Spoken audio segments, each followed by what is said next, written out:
ball with that thing. I'm not having any low ball. I'm completely missing it.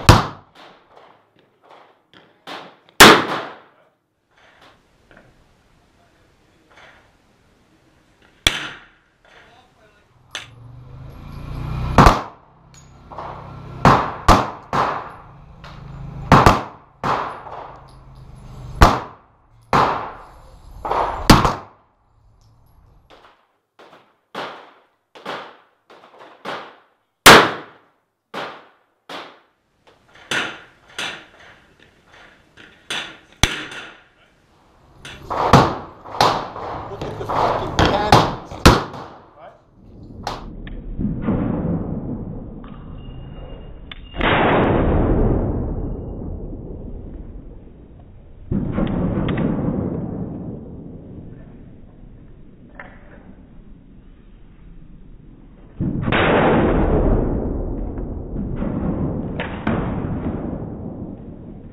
So the Smith & Wesson 460 revolver. Now obviously it's not as famous as its bigger brother, the Smith & Wesson 500. However, I really don't think anything should be taken away from what is an awesome gun in its own right, whether or not compared to its bigger brother. The 460 for me was absolutely perfect to shoot. It was enjoyable to shoot, it wasn't aggressive, the trigger was nice, it was great to hold, it felt great to hold and shoot. It had theatrics, it had the muzzle flash, it made an almighty boom, which I really don't think the audio and the footage does justice. It really was an attention grabber. As soon as I fired off that first round, everybody sort of looked across and paid attention to that gun. Now, yes, of course, I went to Oak Tree Shooting Club to shoot the Smith & Wesson 500, and I was a little disappointed to find out that, again, they didn't have ammunition for it. So I was, as I said, a little bit disappointed to have to step down at the time to the 460, and then I found out that they didn't actually have any 460 Magnum cartridges, so I had to shoot a 454 Casual. So I was shooting a gun that was a step down from the 500 that I wanted to shoot, and I wasn't even shooting that gun to its full potential. That all changed when I took my first shot. The first shot of it just hammered home how much of an awesome gun it was, and I had an absolutely amazing time shooting it.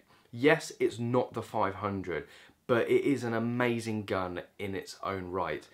Now, after shooting a few shots with it, I had quite a few people come round and sort of have a look and ask questions. And a lot of them thought it was actually the Smith & Wesson 500 because it's actually the same frame. It's got a very similar, if not identical, compensator on the end. And to all intents and purposes, it is the same gun. It's just a smaller caliber. It fires 5 shots, even though I was only allowed to shoot single shots. And this was a safety thing because of how powerful the 460 is and the 454 Casual cartridge.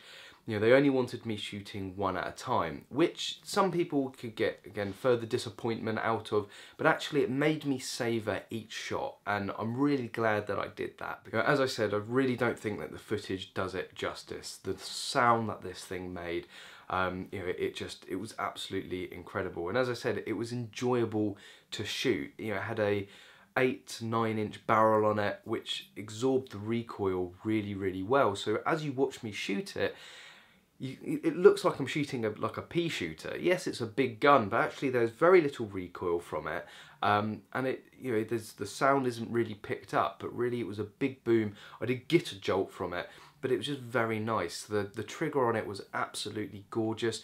I did find the length of pull slightly too long for me, but then I have got diddy little hands. Single action, it was absolutely incredible.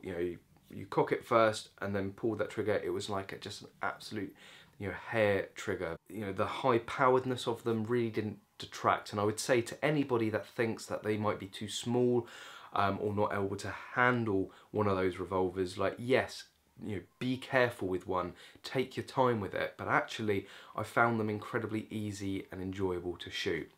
So there's my take on the 460. As I said, the Smith & Wesson 500 will be the next video I do, so keep an eye out for that.